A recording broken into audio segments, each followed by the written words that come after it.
Hey there, welcome to Ask Ron. Today's topic is very relevant because we are in June. We're headed toward the end of June, and a lot of people like to be in shape for the summer, whether they compete or not. In a lot of places, summertime is the only time of year where we have hot weather, sunshine.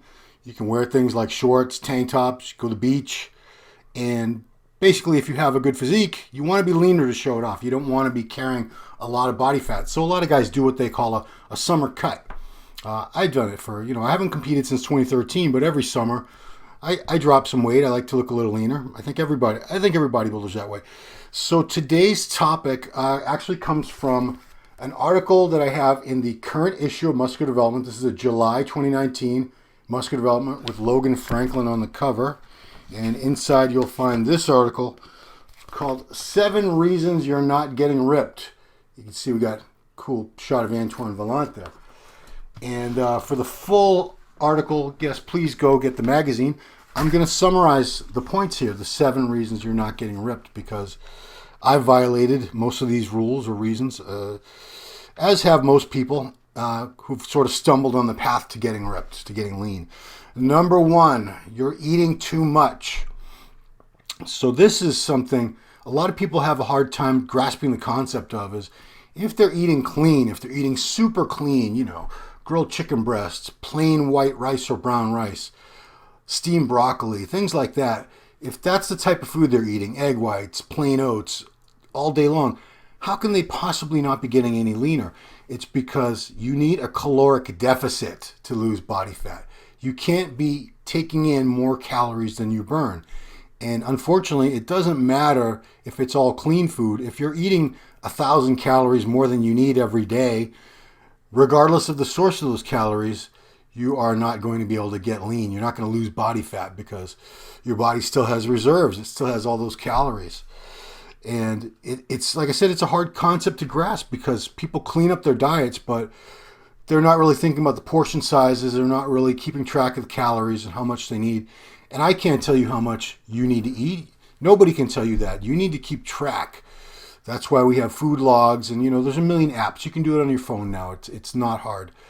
And you need to measure your food out. You need to know how much you're eating, because there's a good chance if you're not getting lean and you're eating super clean, you're probably just eating too much. So don't do that. Eat less. Figure out how much you need to eat to maintain your weight, and then eat a little less than that. Or get the calories boosted in some other way, the calorie count going the other way from cardio. We'll get to that. Number 2, you're on the fence. You need to pick a side.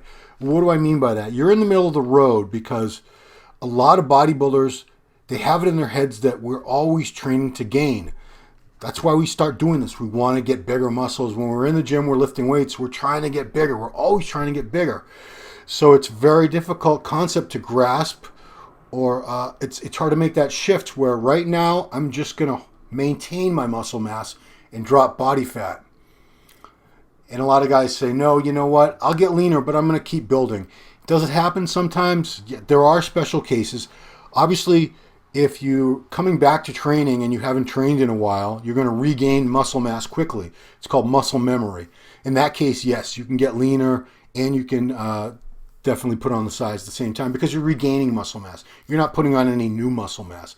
Second situation, steroid use, other drugs, but especially if you're newer, if maybe it's even your first cycle, you probably are going to be one of those people. In that situation, you're going to gain a lot of muscle and you can get leaner at the same time, because these agents, these chemical agents, are helping you to synthesize new muscle tissue while you're losing fat. And steroids are very powerful drugs. That's why people use them. And there are other cases. Every time I say this, when I say you can't gain muscle during prep, I always hear from like 1 or 2 random people who are like, I do it all the time. You're a special case. You're unique. It's very rare. It's very rare. So don't go by these random people, 1 out of a couple hundred people that say, well, I get lean, I lose weight, and I'm gaining muscle. It doesn't happen for most people, trust me. So you need to pick a side. You need to make that mental switch. Say, I'm going to get lean now. And when you make that switch, you can't be eating a lot of calories to gain muscle. You need to eat less calories. you're training, you should always train hard. You should always train as heavy as you can safely. Not saying not to do that, but don't think you're ever going to be in a position where you're training hard and gaining a ton of muscle and you're losing a lot of fat. For most people, that's just not physiologically possible. You need, if you're trying to get lean, focus on getting lean. Maintain the muscle that you have, and trust me, it's going to look great once the fat is stripped away. You're going to look bigger anyway. Number 3, it kills you to lose weight on the scale. Poster boy for this. I'm the poster boy for this. This is especially relevant or valid for a lot of people that started training small, skinny, underweight. I was 95 pounds when I started training. 90, 95, something like that. So, every pound I gained was a victory, and I never wanted to lose weight. Every time I've dieted for contests, I hated losing weight. I wanted to get ripped, but I hated seeing that number on the scale go down. Hated it. And I think a lot of people are the same way, especially anybody who's quote unquote a hard gainer. I don't like that phrase because there are very few people who are actually hard gainers. But, a lot of us who started off on the slighter side, thinner side, and had to work very hard to put that muscular body weight on over years. It took a lot of years of hard training, a lot of food, a lot of supplements to get that size. We associate that size as being synonymous with that number on the scale. So if you're 230 pounds, you don't want to be 220 pounds. You don't want to be 210 pounds. You don't want to be 200 pounds. Oh my God. But, to get leaner, you're going to have to lose body weight, body fat. Body fat does have a weight to it. So unless you're in one of those special cases where you're gaining muscle at the same time, you have to lose weight, body weight, at the same time you're losing body fat. And, I understand, trust me, I hate losing weight. And I hate when people say, what are you down to? Because I don't want to, when I'm dieting, I hate being down to anything. I don't want to lose weight. We're in this bodybuilding, bigger is better, more is better mentality where we always want to be bigger and heavier. So it's hard to defeat that. It's hard to say, it doesn't matter. I'm going to go by the mirror, and if I lost 10 pounds or if I lose 20 pounds, it doesn't matter. That's what it's going to take for me to look the way I want to look. So if you can get that through your head and you can sort of come to terms with that, you're going to have to lose weight on the scale. That'll get you on the right track, because when you're in that mentality where you hate losing weight, a lot of times you'll get to a certain point of losing fat, and you see the weight is down to a certain body weight, and you won't go any lower because you're like, that's it. You see this a lot in guys that compete, especially guys that don't do well. They might have started their diet at something like 250, 260, 270, and they always have this weight in their head where I'm going to be shredded when I get 2, and 99 times out of 100, the weight they have in their head is higher than the reality. So they might be 250 and thinking, by the time I get to 220, I'm going to be shredded. Well, weeks and weeks go by and they diet and they get down to 220 and they're not shredded. They still have, it could be anywhere from 10 to 20 more pounds to go to be really, really shredded. I'm talking about competition here, where you really need to be as close to zero body fat as you can get. So they will stop dieting. They'll stop at that point because they can't get any lighter. It kills them. They have this mental block, and sometimes they had it in their head that they're going to be in this class. Nope, I have to be a super heavyweight. Nope, I have to be a heavyweight. So what happens? They don't get lean enough. They keep that weight. They enter the contest, and they're not in shape. Judges don't give them the time of day. They end up in the third, fourth, fifth call out, looking on from the side of the stage while the best people are called out in the first call out in the middle, because they had to keep their weight. They could not get below a certain weight. Number 4, you refuse to do cardio. I'm with you. I go through phases where typically it doesn't happen until I'm pretty lean, where I enjoy cardio because it's a lot easier, because I've built up my cardio endurance. As bodybuilders, we didn't sign on to get on a treadmill or an elliptical or a step mill or a bike. We didn't start doing this because we wanted to do cardio. If we wanted to do that, we would have joined cross-country track team or something in high school. We want to be bigger, stronger. We like lifting weights. That's fun. Cardio, a lot of bodybuilders hate cardio. Most bodybuilders have no love for cardio. And they'll try to rationalize a way out of it, saying, I'll just rely on my diet. And I've actually heard, you'll hear advice from people with very fast metabolism saying, don't do any cardio, shrinks your muscles, you'll lose your legs, this and that. If you're one of those people who's usually they're on the ectomorphic side of the soma type, and they do have very fast metabolism, there are people out there who shouldn't do cardio. They should just rely on the diet. You watching this, you're probably not one of them. Most people need to do cardio. How much cardio? Most guys can get in good shape if they're eating clean. They can get in pretty damn good shape 30 to 40 minutes, 5 or 6 days a week. I'm just throwing out a blanket prescription there. I'm not saying that's going to apply to you. Some people have to do more. Some people can get away with doing less. But most bodybuilders find they can't really get in shape. Their metabolism gets stuck, and they're not going to burn body fat past a certain point, even though they're dieting, unless they throw that cardio into the mix. And that usually does get things going again. You've all got those Beats headphones. You've all got Pandora or whatever on your phone. You can listen to whatever music you want. All these gyms now have TVs. If you want to watch TV, you could sit there and check your social media, message your bros, your hoes, whatever. There's no reason to not do cardio. It's a necessary evil if you're trying to get lean. And, if you persist in trying to think you can get lean without cardio and you're not getting lean, you only have yourself to blame. You need to do cardio. I'm sorry. Some amount. You might not have to do an hour a day like some people or more, but you are probably going to have to do, most likely you're going to have to do at least 3 to 5 cardio sessions a week, at least, to get things moving. And when I say this, if you're just sort of plodding along like a turtle on the treadmill, that's not going to cut it. You really do need to get your heart rate up. You need to get your breathing up, get a sweat going. That's cardio. The shit that you see where people are, I call it like the mall walking. There's at every mall, there's groups of, usually older ladies that walk around the mall. That's their exercise. They get together and do it in groups. Typically, it's better than nothing, but typically you'll see them, they're overweight. You'll come back to them a year, 2, 3, 4, 5 years later. They're still overweight because it's not intense enough. They're not burning enough calories. So do your cardio, guys. Number 5, you feel entitled to cheat meals. I say this all the time because I'm a cranky old man. I'll be 50 in a couple months. Cheat meals is a concept. It's a phrase that I never even heard. I don't think I heard that phrase until maybe 10, 15 years ago. Let's say 15. When I was getting into bodybuilding in the late 80s and when I was working in the business in the 90s, I don't remember hearing the term cheat meal. It wasn't a thing that people did. You dieted. You were on a diet, so you ate strictly. You didn't eat strictly all week, and then Saturday night you go to, Cheesecake Factory or something and have a big blowout meal of 2,000 calories and 400 grams of sugar and 300 grams of fat. We didn't do that.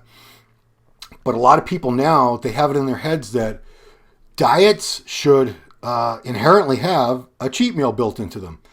A cheat meal a week or a couple cheat meals a week or a whole cheat day. Yeah. There's a lot of guys who hire coaches now based on whether the fact these coaches regularly prescribe cheat meals. They will avoid working with a coach that doesn't believe in cheat meals or that only gives cheat meals when necessary. They would rather work with somebody who they know gives their clients a cheat meal every week. It's because, a lot of people getting into this right now, I'd say that they don't come from a background of sports or anything where they had to work hard and suffer and sacrifice. They want to look good, but they don't want to be uncomfortable. They don't want that hunger pangs and fatigue that comes with dieting, so they avoid it and they're looking for shortcuts. So they'll ask a coach, well, what drugs, what can you give me so I can have my cheat meal and I'll still get lean? And that's where things like DNP come into play. They'll give them this, say, just take this and you can eat whatever you want Friday night. Cheat meals will hold you back. I'm not saying they don't have a place and a use. They do if you need it.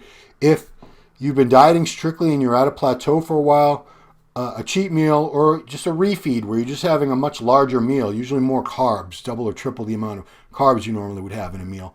Something like that will get the metabolism going. It's related to the hormones, fat storage hormones and hunger hormones, things like leptin and ghrelin and so forth. But most of the time, most people, especially if you don't have a long time, if you started your diet, the end of May and you plan to be in shape in the end of June, There's no time for cheat meals. You got a month to work with. Body fat doesn't come off that fast for most people. And the older you get, the slower it comes off. That's just a fact of life. Your metabolism does slow down as you age. You'll find out, guys. So cheat meals probably don't have a place in your program. Next question. Next reason you're not getting ripped. You're cheating on your diet without even realizing it. We always assume, I mistakenly assume sometimes that everybody knows what clean eating really means. So if I say, if I tell someone to eat 10 ounces of chicken, I expect them to have like a grilled chicken breast or something, a baked chicken breast, something like that, or chicken thighs even. But I don't expect them to have breaded chicken or chicken nuggets or a chicken sandwich from McDonald's. If I tell them to have fish, I'm expecting that to be grilled or baked plain with maybe with seasoning on it or something like a cod or haddock or, dare I say, tilapia. I don't expect you to be having a fish sandwich from Burger King or fish sticks with all that breading and fat and saturated fat in it. But a lot of people don't know the difference. And they will eat these things thinking, well, I'm eating chicken, I'm eating fish. You told me to have some lean red meat. I had a Whopper or a double Whopper with cheese. Or they'll throw a bunch of condiments on their food. They'll have a salad, but they'll have 500 calories worth of ranch dressing or something all over the salad. Or they'll have a bunch of mayonnaise in their with their chicken, or they throw tons of ketchup on these things. They deep fry their foods. There's a lot of ways that you can sabotage your diet if you don't know what clean eating and clean food really is. I hate to say the food needs to be plain, but it doesn't need to be pretty plain. If you're some whiz of a chef, you can probably figure out ways to make that plain food just using seasonings and, very low calorie marinades and things like that. You can still make the food taste good if you know how. But for the most part, if you're eating a bunch of crap food that tastes delicious, you're not really on a diet. You think you are. But if you actually investigated the content of that food, the fat content, the calories, the sugar content, you'd realize, oh shit, I'm not really dieting. I'm cheating on my diet with every damn meal. So you need to figure out, you need to learn about nutrition, learn out what real clean food is, and these hidden sources of calories, butter, margarine. You need to learn nutrition, because if you don't understand nutrition, have a good grasp of what really clean eating is, you're not going to be able to eat clean, you're not going to get in shape. Final reason, you're procrastinating, you're putting it off. I'll start my diet Monday. I'll start my diet next week. I'm going to start my diet the first of next month. A lot of times, the diet never starts. You just keep putting it off. Or maybe you put it off, and eventually by the time you get on your diet, summer's halfway gone. Or your contest is 8 weeks away and you got a crash diet. You're going to end up losing a bunch of muscle. I know all about procrastinating. I'm very good at procrastinating. But it's something that you can't be in the habit of, because body fat takes time to remove, to diet away. It takes weeks and weeks and months to take someone who's got, say, 20% body fat and get them down to 5%. That's going to take a long time. It's going to take a lot of strict dieting. It's going to take a lot of cardio. So you can't put it off. The longer you put it off, the more likely you're going to be in that situation where now you have to crash diet. You're going to have to go so low on calories, zero carbs. You have to kill yourself with cardio. You'll end up losing a lot of fat. You're going to lose a lot of muscle in the process too. It's not a good look, because a lot of people end up, because they didn't have enough time, they didn't even get lean enough, so they end up looking skinny fat, which nobody wants. So those are the 7 reasons why, if you're not getting ripped, it's probably one or more, or even all those reasons. This could all apply to you. Again, you can check the full article out in the July issue of Muscular Development Magazine. Please follow me on Instagram at Ron Harris Muscle. And you could see from my Instagram page, I'm not the greatest bodybuilder, never was, but I was known for my condition. I did know how to get into condition. And that's why I feel like I can help you guys out. So thank you for watching. Please subscribe to the channel if you haven't already, and keep the questions coming. Talk to you next time.